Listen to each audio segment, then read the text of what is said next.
Hello बच्चों, आज हम लोग इस वीडियो लेक्चर में प्रोजेक्टाइल मोशन में डिस्प्लेसमेंट यानी कोऑर्डिनेट को पढ़ेंगे। पिछले वीडियो लेक्चर में हमने प्रोजेक्टाइल मोशन में प्रोजेक्टाइल हाइट है, रेंज है, फ्लाइट ऑफ टाइम को पढ़ लिया था। प्रोजेक्टाइल मोशन के कंसेप्ट को समझा था कि किस तरह से हम इस बात को समझ पाएंगे, डिफाइन करेंगे कि ये पार्टिकल प्रोजेक्टाइल मोशन कर रहा है। आज हम लोग पार्टिकल के कोऑर्डिनेट को पढ़ेंगे कि एक्स एक्सिस पर कितना कोऑर्डिनेट हुआ या वाई एक्सिस पर कितना कोऑर्डिनेट हुआ जब पार्टिकल प्रोजेक्टाइल मोशन कर रहा है। एक बार फिर से हम प्रोजेक्टाइल मोशन के कुछ एग्जांपल देख लेते हैं, फिर इसके बाद हम लोग डायग्राम बना के इसके कोऑर्डिनेट सिस्टम को कैलकुलेट करते हैं, यानी एक्स एक्सिस पर कितना डिस्प्लेसमेंट होगा और वाई एक्सिस पर कितना डिस्प्लेसमेंट होगा उसको कैलकुलेट करते हैं। समझते हैं। सबसे पहले प्रोजेक्टाइल मोशन के कुछ एग्जांपल। ये वीडियो लेक्चर प्रोजेक्टाइल मोशन का दूसरा वीडियो लेक्चर है। पहले वीडियो लेक्चर में हमने प्रोजेक्टाइल हाइट है, रेंज है, फ्लाइट टाइम को कैलकुलेट कर चुके हैं। इसमें हम कैलकुलेट करेंगे डिस्प्लेसमेंट को, projectile motion. Projectile motion projectile motion के कुछ एग्जांपल देख लेते हैं, जिसमें से सबसे फेमस एग्जांपल है क्रिकेट का। क्रिकेट के खेल में एक बॉलर होता है और ये बॉलर इस बॉल को थ्रो करता है और ये बॉल जमीन से हिट करती है। हिट करने के बाद फिर इस तरह से जंप करती है और बाद में फाइनली बैट्समैन के पास पहुंचती है। तो आप ये देख पा रहे हैं कि बॉल जिस तरह के पाथ से होकर अपने मोशन को कंप्लीट कर रही है उस पाथ को प्रोजेक्टाइल पाथ कह रहे हैं, और जिस टाइप का मोशन बॉल कर रही है उस मोशन को कहते हैं प्रोजेक्टाइल मोशन। बॉल को जिस वेलोसिटी के साथ थ्रो किया गया उस वेलोसिटी को प्रोजेक्टाइल वेलोसिटी कहते हैं, और जिस एंगल के साथ थ्रो किया गया उस एंगल को प्रोजेक्टाइल एंगल कहते हैं। अगला एग्जांपल देखते हैं। एग्जांपल सेकंड, आपने देखा होगा एरोप्लेन के खेल में, या एरोप्लेन को आपने देखा होगा।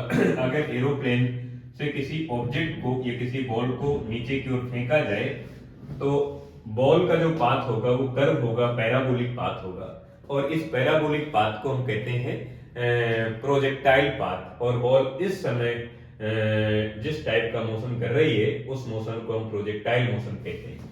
एग्जांपल थर्ड एग्जांपल हम देखते हैं। थर्ड एग्जांपल में जैसे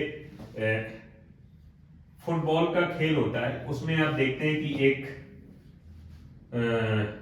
कोई खिलाड़ी है, ये बॉल को किक करता है और किक करने के बाद बॉल किसी दूसरे खिलाड़ी तक पहुंचती है जो खिलाड़ी यहाँ पर खड़ा है। तो आप देख पा रहे हैं कि बॉल जिस टाइप का मोशन कर रही है उस मोशन को प्रोजेक्टाइल मोशन कहते हैं, और बॉल जिस तरह के पाथ से होकर अपने मोशन को कंप्लीट कर रही है उस मोशन को कहते हैं हम लोग प्रोजेक्टाइल मोशन कहते हैं। और ये हो गई हमारे पास रेंज, बॉल को कहां से थ्रो किया गया और कहां पर जाके गिरी, हो गई रेंज। और ये हो गई हाइट, जिसे हम प्रोजेक्टाइल हाइट कहते हैं। जिस वेलोसिटी के साथ इसको थ्रो किया गया वो वेलोसिटी हो गई प्रोजेक्टाइल वेलोसिटी। यहाँ पर प्रोजेक्टाइल मोशन 2 डायमेंशन मोशन है, बिकॉज इसके दोनों कोऑर्डिनेट चेंज हो रहे हैं। जब पार्टिकल यहाँ पर था तो इसके कोऑर्डिनेट एक्स वाई हो गए, एंड जब यहाँ पर आएगा तो कोऑर्डिनेट चेंज हो गए, x1 y1 हो गए, फिर यहाँ पर कोऑर्डिनेट चेंज हो गए, यहाँ पर चेंज हो गए। तो प्रोजेक्टाइल पाथ के हर एक पॉइंट पर जो पार्टिकल के कोऑर्डिनेट हैं x एंड y कोऑर्डिनेट दोनों चेंज हो रहे हैं टाइम के रिस्पेक्ट में। इसलिए इस टाइप के मोशन को हम प्रोजेक्टाइल मोशन कह सकते हैं या 2 डायमेंशन मोशन कह सकते हैं, 2D मोशन कह सकते हैं, 2D मोशन। और एग्जांपल अगर देखते हैं तो जैसे बास्केटबॉल का जो खेल होता है उस खेल में आप देखते हैं कि ये यहाँ पर बॉल होती है इस तरह से, और ये कहीं पर इस तरह से बंधी हुई होती है किसी पोल से, और यहाँ से कोई खिलाड़ी होता है, वो बॉल को इस पे इस तरह से गिराने की कोशिश करता है, तो बॉल बास्केटबॉल इस बास्केट में आ जाती है। तो जब आप ये देख पा रहे हैं कि बॉल को जब बॉलर या जो खिलाड़ी है इस तरह से थ्रो करता है तो बॉल जिस टाइप का मोशन कर रही है उस मोशन को हम प्रोजेक्टाइल मोशन कहते हैं, और जिस तरह के पाथ से होकर अपने मोशन को कंप्लीट करती है उस मोशन को कहते हैं प्रोजेक्टाइल मोशन कहते हैं। अब इसका डिस्प्लेसमेंट कैलकुलेट करते हैं कि पार्टिकल का बॉडी का जो बॉडी प्रोजेक्टाइल मोशन कर रही है उसका x axis and y axis में कितना डिस्प्लेसमेंट होगा उसको कैलकुलेट करते हैं। समझते हैं। ये तो एग्जांपल है प्रोजेक्टाइल मोशन के।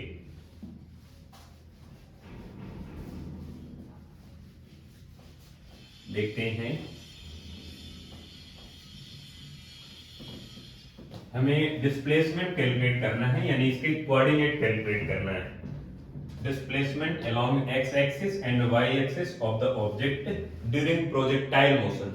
जब कोई पार्टिकल, कोई बॉडी प्रोजेक्टाइल मोशन कर रही है तो एक्स एक्सिस और वाई एक्सिस पर कितना इसका डिस्प्लेसमेंट होगा वो हमें कैलकुलेट करना है। ये हमारे पास 2 डायमेंशन कोऑर्डिनेट सिस्टम हो गए। यहाँ पर कोऑर्डिनेट 0 0 हो गई, ये एक्स एक्सिस हो गई, ये वाई एक्सिस हो गई। और यहाँ पर कोई लड़का है जो बॉल को प्रोजेक्टाइल कराएगा, और इस तरह से जैसे ही बॉल को प्रोजेक्ट कराता है तो बॉल यहाँ पर आके गिर जाती है फाइनली।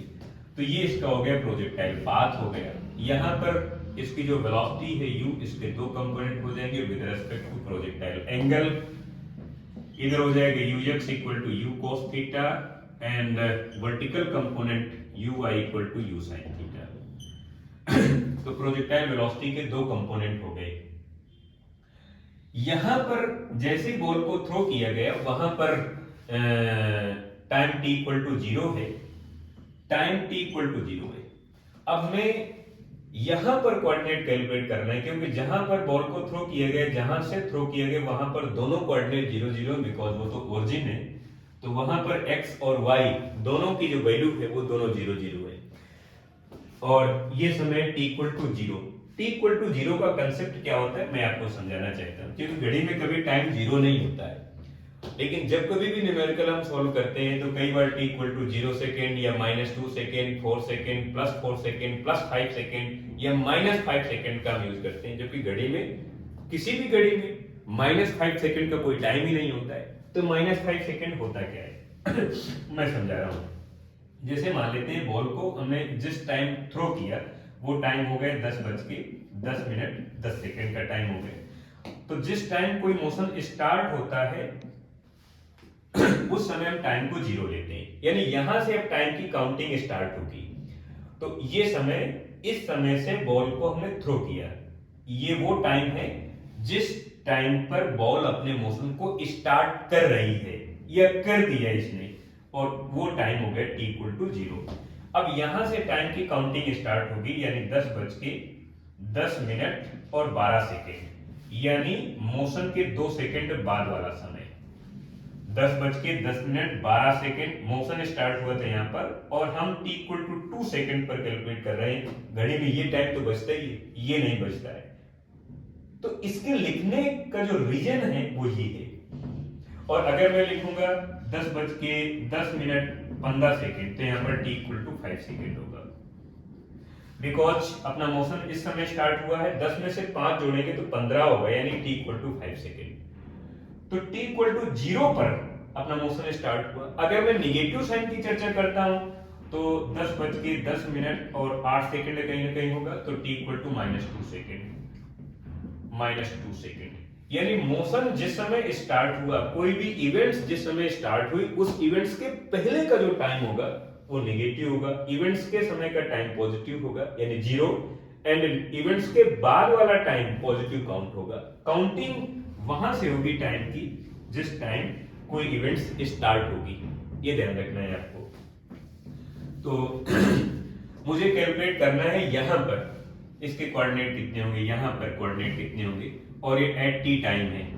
तो इसका मैं एक छोटा डायग्राम बाहर बना लेता हूं यहां पर।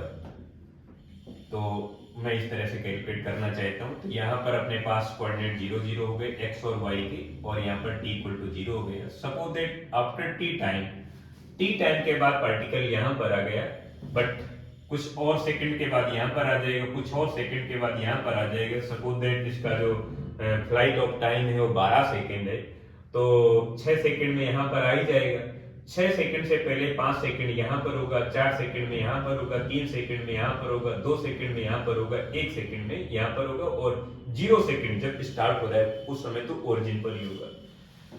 तो t टाइम पर मुझे इसके कोऑर्डिनेट कैलकुलेट करना है, x एंड y की वैल्यू कैलकुलेट करना है after t time. Mean value of x and y coordinate at t time, at time t second. इस t सेकंड पर x और y की वैल्यू हमें कैलकुलेट करना है। तो यहाँ पर कितनी वैल्यू होगी एट t टाइम पर बट t यहाँ पर अब जीरो नहीं है, जीरो से ज्यादा है। तो पहले हम x की वैल्यू कैलकुलेट करेंगे और x की वैल्यू कैलकुलेट करने के लिए हमारे पास, चाहे y की वैल्यू कैलकुलेट करें, हमारे पास है सेकेंड इक्वेशन ऑफ मोशन। पहले हम x की वैल्यू कैलकुलेट करेंगे ऑफ x। अगर मैं x की वैल्यू कैलकुलेट करता हूं तो मेरे पास सेकेंड इक्वेशन ऑफ मोशन है from second equation of motion.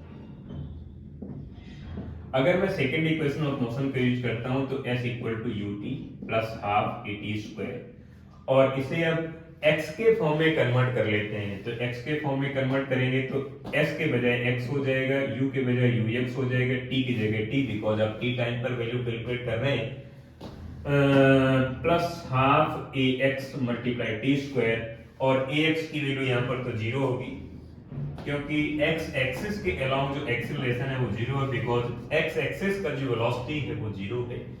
Sorry, velocity zero नहीं है क्योंकि वेलोसिटी में चेंज नहीं आ रहा है, तो एक्सीलरेशन जीरो होगा। तो ax की वैल्यू जीरो होने की वजह से इतना टर्म में जीरो हो गया है, तो x इक्वल टू हो जाएगा ux मल्टीप्लाई t, और ux की वैल्यू है आपके पास u cos थीटा, तो मैं यहाँ पर लिखूंगा u cos theta multiply t, और आप यहाँ से t की वैल्यू कैलकुलेट कर सकते हैं। तो डिस्प्लेसमेंट हो गया आफ्टर t टाइम, प्रोजेक्टाइल कराने के बाद, प्रोजेक्शन के t टाइम के बाद डिस्प्लेसमेंट x एक्सिस पर इतना होगा। अगर आप यहाँ से टाइम की वैल्यू कैलकुलेट करते हैं तो x divide by u cos theta, ये हो गया टाइम की वैल्यू। अब हम y एक्सिस पर इसका कोऑर्डिनेट कैलकुलेट करना चाहते हैं, तो वैल्यू ऑफ y,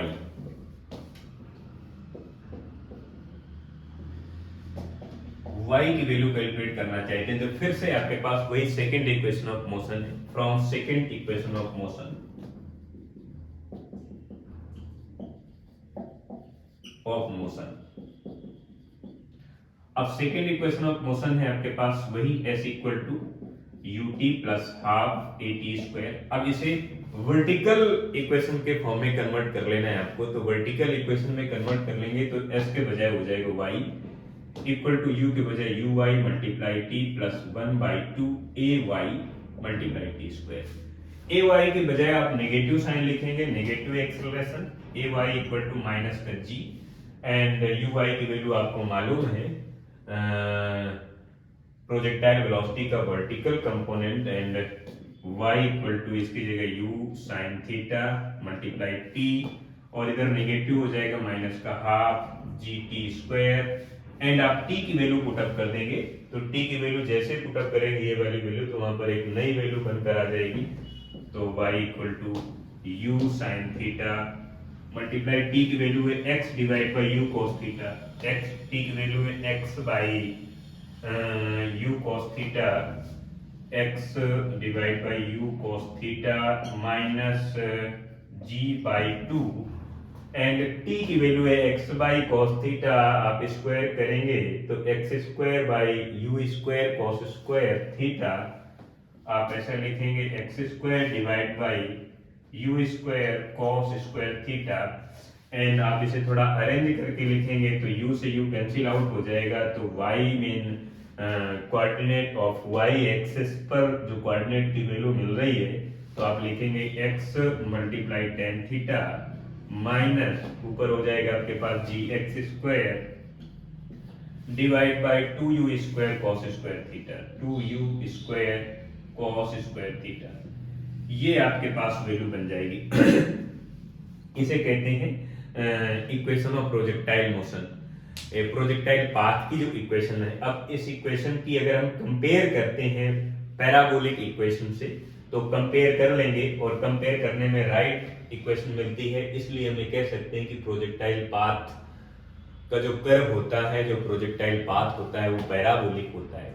इसलिए हम ये कह सकते हैं कि पैराबोलिक पाथ और प्रोजेक्टाइल पाथ सेम होते हैं, यानी पैराबोलिक का जो इक्वेशन होता है, पैराबोला का जो इक्वेशन होता है, और प्रोजेक्टाइल मोशन का जो इक्वेशन होता है वो दोनों सेम होते हैं और कंपेयर कर सकते हैं। तो पैराबोलिक का जो इक्वेशन होता है वो होता है a x minus b x square होता है, तो x के मल्टीप्लाई में a है, इधर x के मल्टीप्लाई में tan थीटा है, तो आप a equal to tan theta लिख सकते हैं, माइनस के बजाय माइनस है।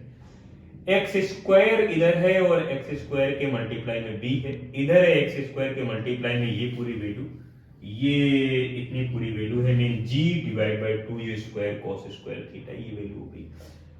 अब इस इक्वेशन को थोड़ा सा हम प्रोजेक्टाइल की जो रेंज है उसके साथ अगर हम रिलेशन बनाना चाहें तो बना सकते हैं। फिर इसके बाद हम इसके एक दो न्यूमेरिकल प्रॉब्लम देखते हैं। न्यूमेरिकल प्रॉब्लम देखने के लिए हमें इस इक्वेशन को कंप्लीट करना चाहिए। देखते हैं,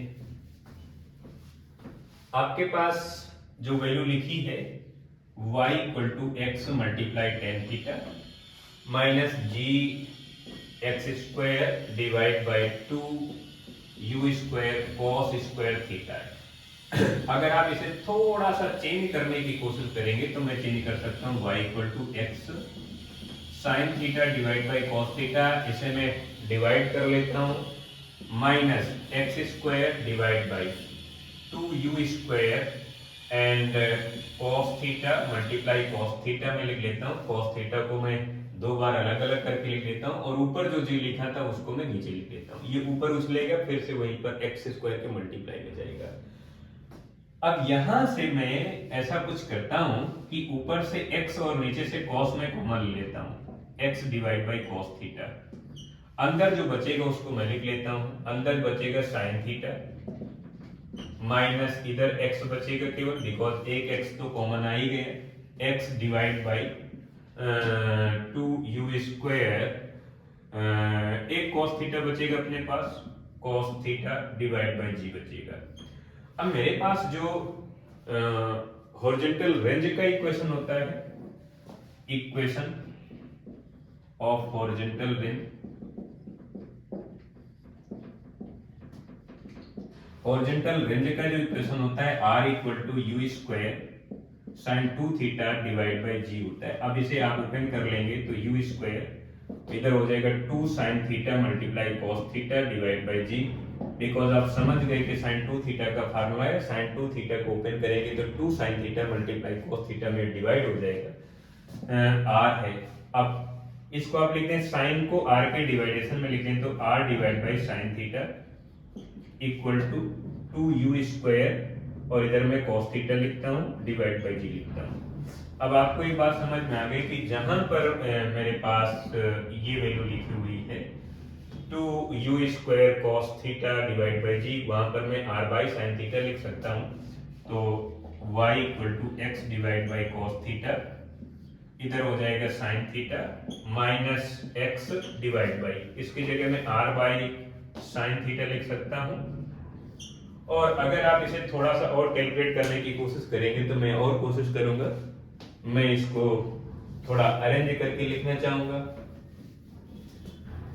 और अगर मैं इसे थोड़ा सा अरेंज करके लिखूंगा तो मेरे पास जो नई इक्वेशन बनेगी y की, तो y equal to x divide by cos theta and bracket sine theta minus sine theta minus sine theta, ये ऊपर चला जाएगा तो x माइनस साइन थीटा हो जाएगा, x माइनस ओ x multiply sine theta divide by r हो जाएगा। अब ऊपर से आप साइन थीटा भी कॉमन ले सकते हैं तो y equal to x multiply sine theta divide by cos theta 1 minus x divide by r हो जाएगा। अब ये बन जाएगा tan थीटा, यानी y इक्वल टू हो जाएगा x multiply tan theta 1 minus x divide by r हो गया।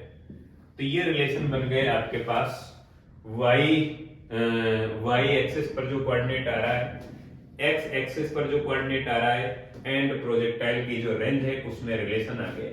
अब इसका एक डायग्राम बना के कोऑर्डिनेट सिस्टम को कैलकुलेट कर लेते हैं और देख लेते हैं कि कहां पर कितनी वैल्यू आ रही उसको उसका एक डायग्राम देख लेते हैं, समझते हैं।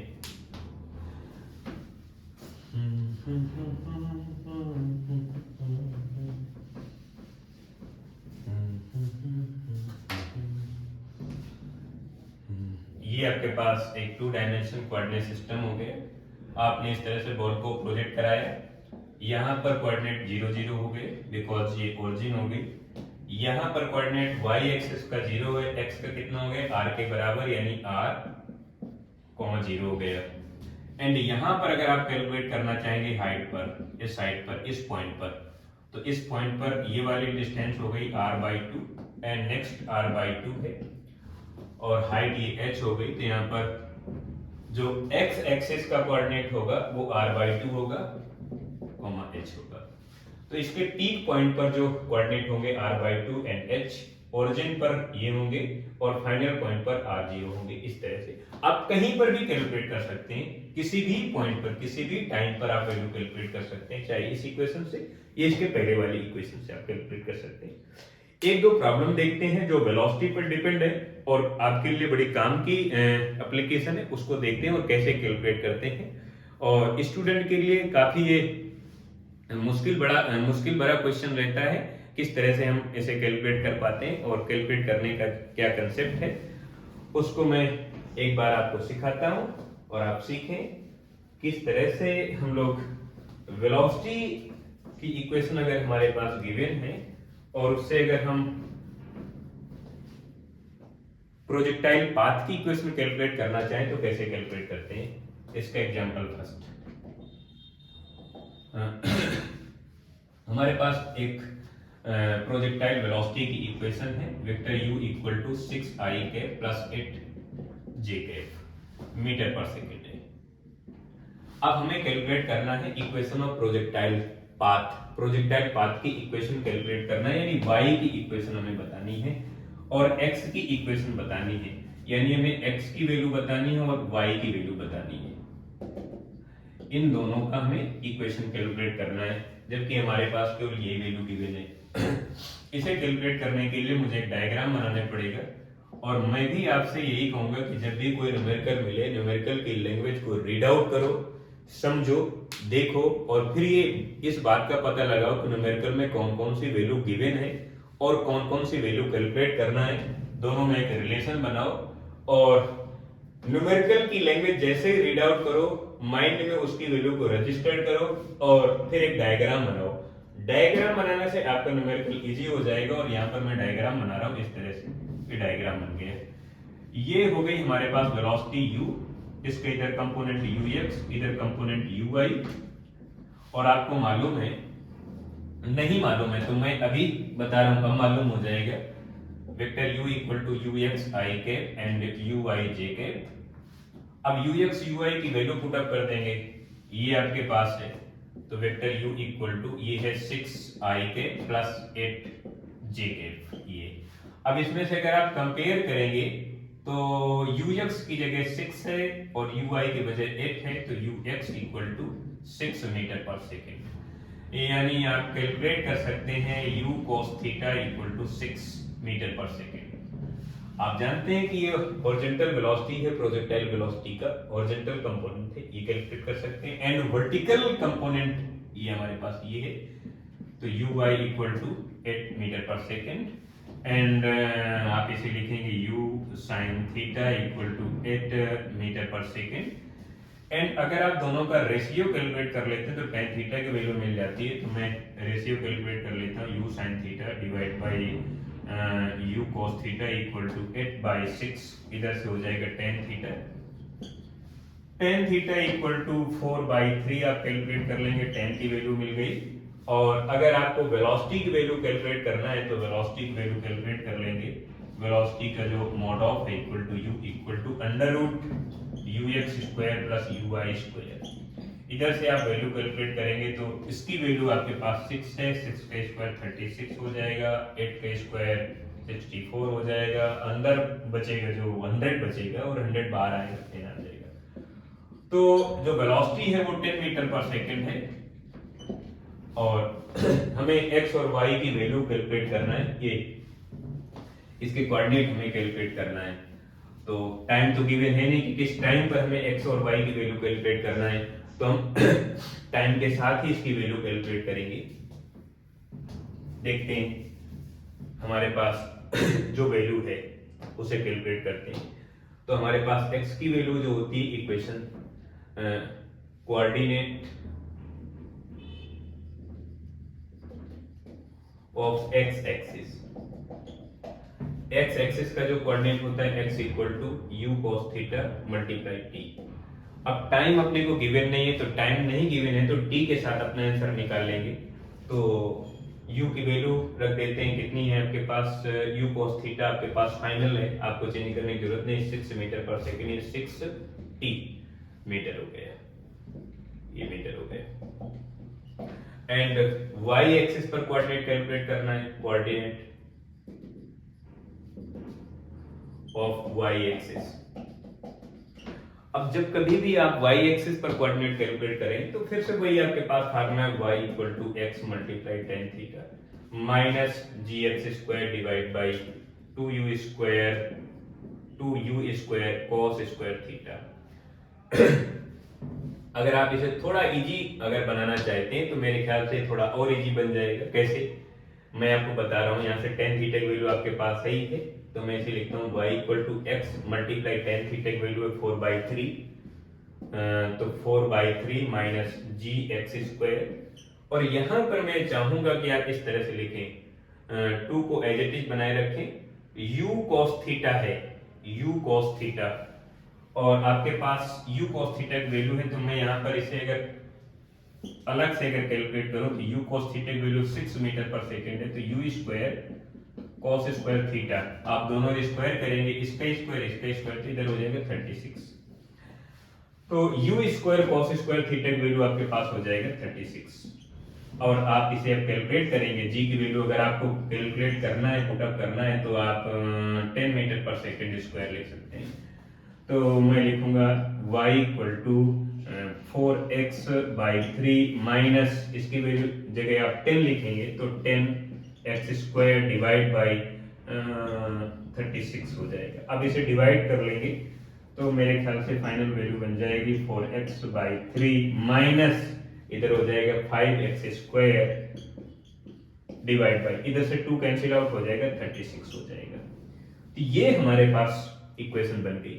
अब मैं चाहूंगा कि इस तरह से 2-3 इक्वेशन आप बनाएं और उसमें से कैलकुलेट करें। जैसे मैं एक इक्वेशन यहाँ पर लिख देता हूँ वेलोसिटी की वैल्यू गिवन है, सपोज दैट अल्फा आई के प्लस बीटा जे के, और इसमें से आपको प्रोजेक्टाइल वेलोसिटी का horizontal component, vertical component, projectile motion में एक्स एक्सिस पर जो कोऑर्डिनेट है, वाई एक्सिस पर जो कोऑर्डिनेट है वो कैलकुलेट करना है, या दूसरे तरह का ये इक्वेशन हो सकता है, लेकिन कैलकुलेट करने का जो मेथड है वो यही है। और मैं चाहूंगा कि इस तरह के 2-3 न्यूमेरिकल आप अपने मन से बनाएं और उन्हें कैलकुलेट करें।